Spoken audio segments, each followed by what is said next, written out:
pertama kali rafting? Seronok ke tak seronok Okay, ke? kami dah habis untuk Water rafting dengan our guide Cik Farid Yes. Nice. Tour guide bagus. Dia punya cost pun mencabar walaupun kita datang agak cetek, tapi insyaAllah nanti kita datang lagi. Yeah. Bulan tak tahulah bila. Tapi experience bagus. Hospitality pun bagus. Kita orang bukan setakat masuk air, tak pun masuk air juga. Gila-gila semuanya and overall best. And kita orang gonna repeat untuk medium punya water Level level. kemudian dah. Tadi masa sebelum datang, perasaan tu kata macam mana? Macam kena takut lah budak-budak. Ya, betul. Kita memang takut sangat.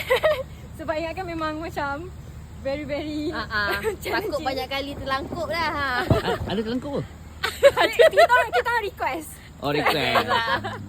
Okay, so Hampir. dapat pengalaman ni. Yes. So dia dapat you punya confidence sikit, then you boleh go yang Betul. apa kan. So Alhamdulillah, thank you Outer World.